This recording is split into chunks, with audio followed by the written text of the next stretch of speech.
स्थिर सुखमासनम। 46वां सूत्र पातंजल योग दर्शन। हठ योग में आसनों के बहुत भेद बतलाए गए हैं, परंतु यहाँ महर्षि पतंजलि ने उनका वर्णन न करके आसन में जाने का तरीका साधक की इच्छा पर छोड़ दिया है। भाव यह है कि जो साधक अपनी योग्यता के अनुसार जिस रीति से बिना हिले डुले स्थिर भाव से सुख पूर्वक बिना किसी प्रकार की पीड़ा के बहुत समय तक बैठ सके, वही आसन उसके लिए उपयुक्त है। इसके सिवा जिस पर बैठकर साधन किया जाता है उसका नाम भी आसन है, अतः वह भी स्थिर और सुख पूर्वक बैठने लायक होना चाहिए।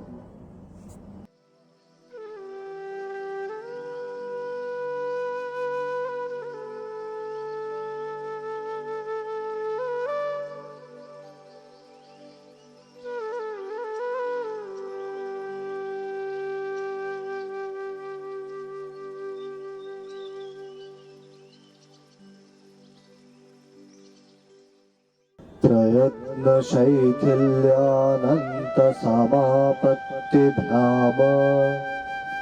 47वां सूत्र पातंजल योग सूत्र। जिस भी आसन का आप अभ्यास कर रहे हैं उसमें आप निरंतर प्रयत्न करते हैं कि आसन और बेहतर हो जाए और बेहतर हो जाए। अभी कुछ कमी है, अभी थोड़ा और आसन में प्रवेश किया जाए। तो महर्षि पतंजलि इस बारे में कहते हैं कि जो आसन आप कर रहे हैं उसमें प्रयत्न की शिथिलता से और अनंत अर्थात परमात्मा में मन लगाने से वो आसन सिद्ध हो जाता है। ध्यान दीजिएगा, जिस समय प्रयत्न करना रोक देते हो, एक बार आसन में चले गए, अब बस छोड़ दिया, अब कोई तनाव नहीं, अब कोई खिंचाव नहीं, अब छोड़ दिया। शरीर को बस एक आसन में स्थित करने के बाद शरीर संबंधी सब प्रकार की चेष्टाओं का त्याग कर देना ही प्रयत्न की शिथिलता है। इससे और परमात्मा में मन लगाने से, इन दोनों उपायों से आसन की सिद्धि हो जाती है। अष्टांग योग में समाधि अंतिम पड़ाव है, उस तक पहुंचने का एक पड़ाव मात्र आसन है, किंतु बड़ा महत्वपूर्ण है। क्या लाभ है इसके, आइए अगले सूत्र में जानते हैं।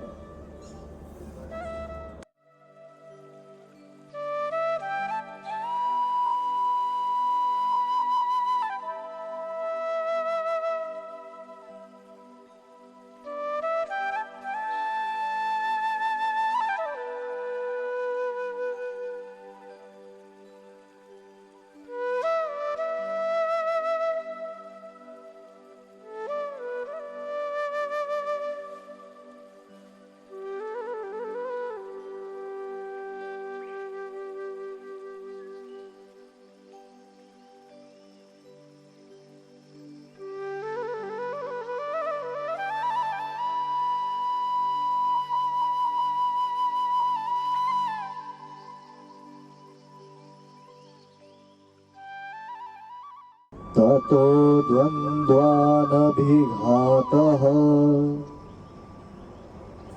हर मनुष्य अपने जीवन में किसी न किसी द्वंद्व से जूझता है। द्वंद्व मतलब डुअलिटीज। द्वंद्व अर्थात दो ऑपोजिट फैक्टर्स, जहां आप बीच में अटक जाते हैं, जहां जूझते आप हैं। द्वंद्व अर्थात हमारा शरीर परेशान होता है, पीड़ित होता है, वातावरण बदलने से, सर्दी हो गई, गर्मी हो गई, हम डिपेंडेंट रहते हैं भूख पर, प्यास पर। हमारा मन सबसे अधिक डुअलिटीज, द्वंद्वों से भरा है।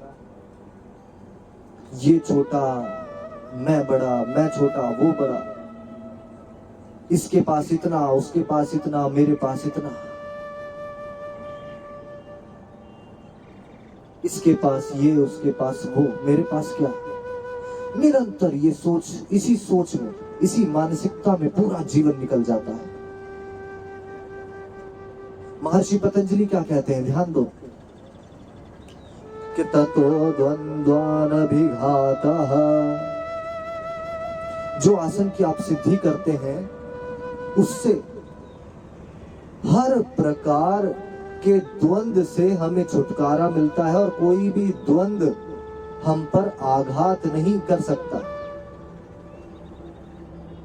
आसन सिद्धि हो जाने से शरीर पर सर्दी, गर्मी, भूख, प्यास, मानसिक द्वंद, विचारों के द्वंद, इन सब से कोई प्रभाव नहीं पड़ता।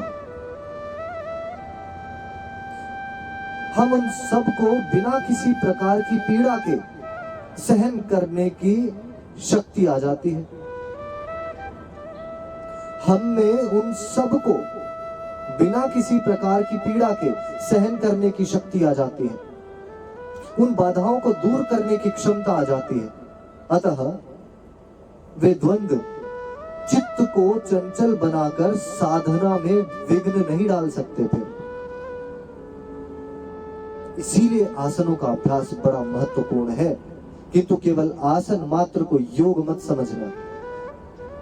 बहुत लोग ये भूल कर जाते हैं और साधना में कभी आगे नहीं बढ़ पाते।